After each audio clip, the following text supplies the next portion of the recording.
Good afternoon and welcome to Stories with Don. We're reading Prince Caspian, part of the Chronicles of Narnia by C.S. Lewis. And today we are on chapter 9, and it is entitled, What Lucy Saw. Susan and the two boys were bitterly tired with rowing before they rounded the last headland and began the final pull up Glasswater itself. And Lucy's head ached from the long hours of sun and the glare on the water. Even Trumpkin longed for the voyage to be over. The seat on which he sat to steer had been made for men, not dwarfs, and his feet did not reach the floorboard, and everyone knows how uncomfortable that is, even for 10 minutes. And as they all grew more tired, their spirits fell. Up till now, the children had only been thinking of how to get to Caspian. Now they wondered what they would do when they found him, and how a handful of dwarfs and woodland creatures could defeat an army of grown-up humans. Twilight was coming on as they rode slowly up the windings of Glasswater Creek, a twilight which deepened as the banks drew closer together and the overhanging trees began almost to meet overhead. It was very quiet in here as the sound of the sea died away behind them. They could even hear the trickle of the little streams that poured down from the forest into Glasswater. They went ashore at last, far too tired to attempt lighting a fire, and even a supper of apples, though most of them felt that they never wanted to see an apple again, seemed better than trying to catch or shoot anything. After a little silent munching, they all huddled down together in the moss and dead leaves between four large beech trees. Everyone except Lucy went to sleep at once. Lucy, being far less tired, found it hard to get comfortable. Also, she had forgotten till now that all dwarfs snore. She knew that one of the best ways of getting to sleep is to stop trying, so she opened her eyes. Through a gap in the bracken and branches, she could just see a patch of water in the creek and the sky above it. Then, with a thrill of memory, she saw again after all those years the bright Narnian stars. She had once known them better than the stars of our own world, because as a queen in Narnia, she had gone to bed much later than a child in England. And there they were. At least 3 of the summer constellations could be seen from where she lay: the ship, the hammer, and the leopard. Dear old leopard, she murmured happily to herself. Instead of getting drowsier, she was getting more awake, with an odd, nighttime, dreamish kind of wakefulness. The creek was flowing brighter. She knew now that the moon was on it, though she couldn't see the moon. And now she began to feel that the whole forest was becoming awake like herself. Hardly knowing why she did it, she got up quickly and walked a little distance away from their bivouac. "This is lovely," said Lucy to herself. It was cool and fresh. Delicious smells were floating everywhere. Somewhere close by she heard the twitter of a nightingale beginning to sing, then stopping, then beginning again. It was a little lighter ahead. She went toward the light and came to a place where there were fewer trees and whole patches or pools of moonlight. But the moonlight and the shadows were so mixed that you could hardly be sure where anything was or what it was. At the same moment, the nightingale, satisfied at last with his tuning up, burst into full song. Lucy's eyes began to grow accustomed to the light, and she saw the trees that were nearest her more distinctly. A great longing for the old days when the trees could talk in Narnia came over her. She knew exactly how each of these trees would talk if only she could wake them, and what sort of human form it would put on. She looked at a silver birch. It would have a soft, showery voice and would look like a slender girl, with hair blown all about her face and fond of dancing. She looked at the oak. He would be a wizened but hardy old man with a frizzled beard and warts on his face and hands, and hair growing out of the warts. She looked at the beech under which she was standing. Ah, she would be the best of all. She would be a gracious goddess, smooth and stately, the lady of the wood. "Oh, trees, trees, trees," said Lucy, though she had not been intending to speak at all. "Oh, trees, wake, wake, wake. Don't you remember it? Don't you remember me? Dryads and hamadryads, come out, come to me." Though there was not a breath of wind, they all stirred about her. The rustling noise of the leaves were almost like words. The nightingale stopped singing as if to listen to it. Lucy felt that at any moment she would begin to understand what the trees were trying to say. But the moment did not come. The rustling died away. The nightingale resumed its song. Even in the moonlight, the wood looked more ordinary again. Yet Lucy had the feeling, as you sometimes have when you are trying to remember a name or a date and almost get it, but it vanishes before you really do, that she had just missed something. As if she had spoken to the trees a split second too soon or a split second too late, or used all the right words except one, or put in one word that was just wrong. Quite suddenly, she began to feel tired. She went back to the bivouac, snuggled down between Susan and Peter, and was asleep in a few minutes. It was a cold and cheerless waking for them all next morning, with a gray twilight in the wood, for the sun had not yet risen, and everything damp and dirty. "Apples, hi-ho," said Trumpkin with a rueful grin. "I must say, you ancient kings and queens don't overfeed your courtiers." They stood up and shook themselves and looked about. The trees were thick, and they could see no more than a few yards in any direction. "I suppose your majesties know the way all right?" said the dwarf. "I don't," said Susan. "I've never seen these woods in my life before. In fact, I thought all along that we ought to have gone by the river." "Then I think you might have said so at the time," answered Peter, with pardonable sharpness. "Oh, don't take any notice of her," said Edmund. "She always is a wet blanket. You've got that pocket compass of yours, Peter, haven't you? Well, then, we're right as rain. We've only got to keep on going northwest, cross that little river, what do you call it, the Rush?" "I know," said Peter, "the one that joins the big river at the fords of Baruna, or Baruna's Bridge, as the DLF calls it." "That's right. Cross it and strike uphill, and we'll be at the stone table, Aslan's How, I mean, by 8 or 9 o'clock.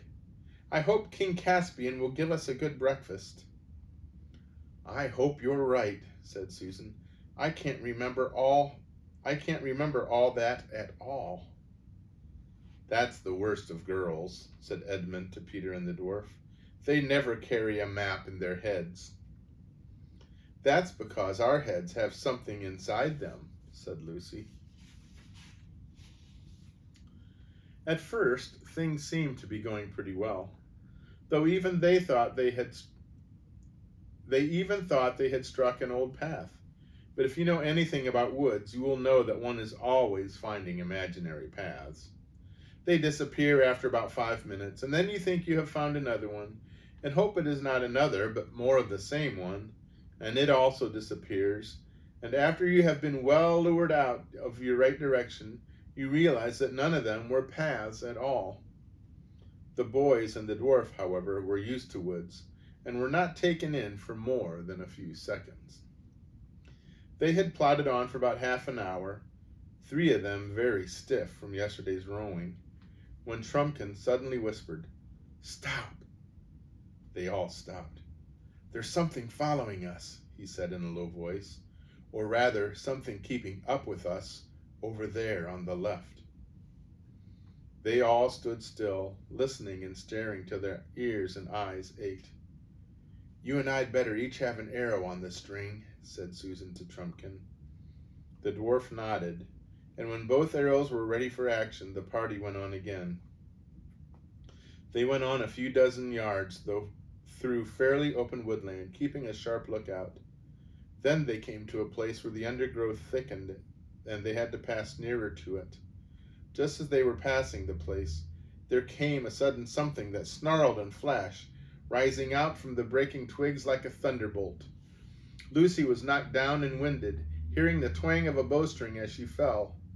When she was able to take notice of things again, she saw a great, grim-looking gray bear lying dead with Trumpkin's arrow in its side. "The DLF beat you in that shooting match, Sue," said Peter with a slightly forced smile. Even he had been shaken by this adventure. I left it too late," said Susan in an embarrassed voice. "I was so afraid it might be, you know, one of our kind of bears, a talking bear." She hated killing things. "That's the trouble of it," said Trumpkin. "When most of the beasts have gone enemy and gone dumb, but there are still some of the other kind left. You never know, and you daren't wait to see." "Poor old Bruin," said Susan. "You don't think he was?" "Not he," said the dwarf. "I saw the face and I heard the smile. He only wanted little girl for his breakfast. And talking of breakfast, I didn't want to discourage your majesties when you said you hoped King Caspian would give you a good one, but meat's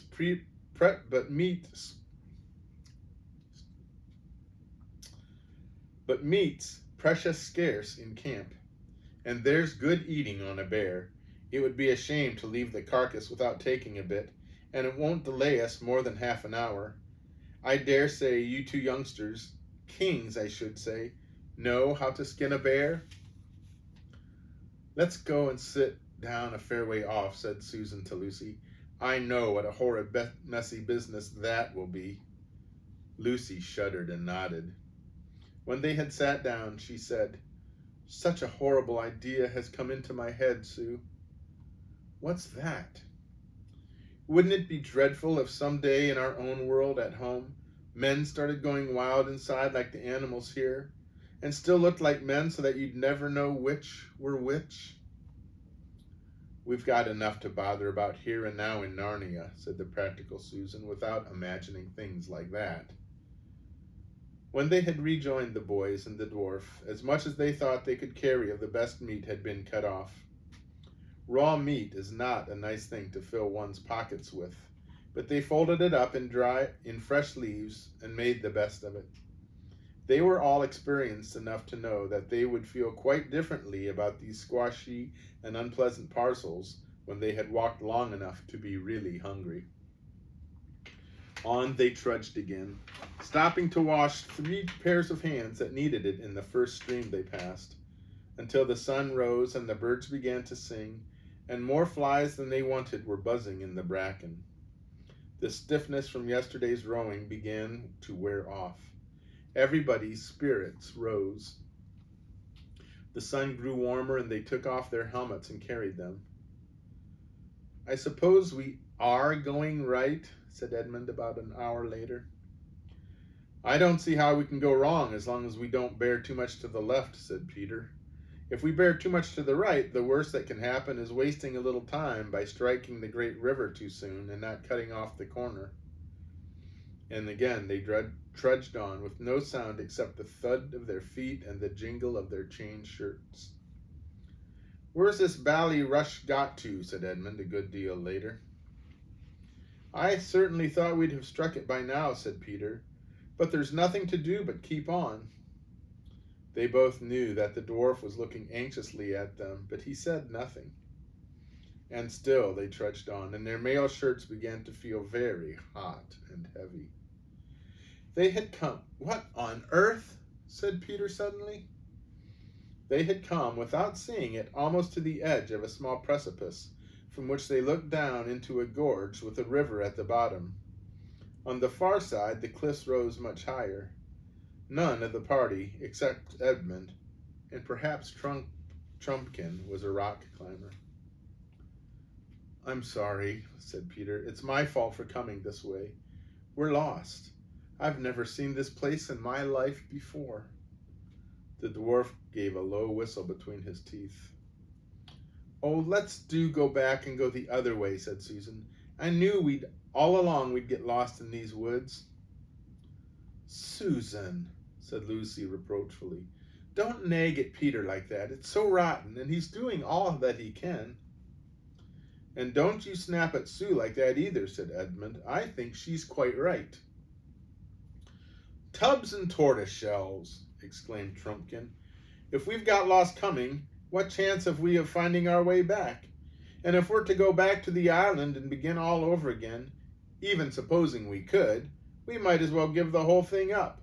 Miraz will have finished with Caspian before we ever get there, at any rate. You think we ought to go on? Said Lucy. I'm not sure the High King is lost, said Trumpkin. What's to hinder this river being the Rush? Because the Rush is not in a gorge, said Peter, keeping his temper with some difficulty. Your Majesty says is, replied the dwarf. But oughtn't you to say was? You knew this country hundreds, it may be 1,000 years ago. Maybe it have changed. A landslide might have pulled off half the side of that hill, leaving bare rock, and then there are your precipices beyond the gorge. Then the Rush might go on deepening its course year after year, till you get that little precipices on this side. Or there might have been an earthquake or anything. I never thought of that, said Peter. And anyway, continued Trumpkin, even if this is not the Rush, it's flowing roughly north, and so it must fall into the great river anyway. I think I passed something that might have been it on my way down. So if we go downstream to our right, we'll hit the great river. Perhaps not so high as we'd hoped, but at least we'll be no worse off than if you'd come my way. Trumpkin, you're a brick, said Peter. Come on, then, down this side of the gorge. Look, look, look, cried Lucy. Where? What? Asked everyone. The lion, said Lucy. Aslan himself. Didn't you see? Her face had changed completely and her eyes shone. Do you really mean? Began Peter. Where did you think you saw him? Asked Susan. Don't talk like a grown-up, said Lucy, stamping her foot. I didn't think I saw him. I saw him. Where, Lou? Asked Peter. Right up there, between those mountain ashes. Not this side of the gorge. And up, not down. Just the opposite of the way you want to go. And he wanted us to go where he was. Up there. Here's a picture of them looking at the gorge.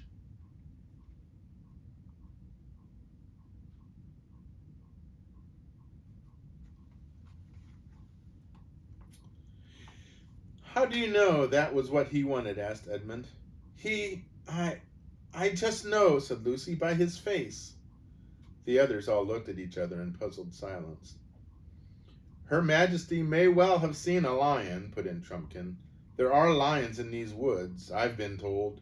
But it needn't have been a friendly and talking lion, any more than the bear was a friendly and talking bear. Oh, don't be so stupid, said Lucy. Do you think I don't know Aslan when I see him? He'd be a pretty elderly lion by now, said Trumpkin.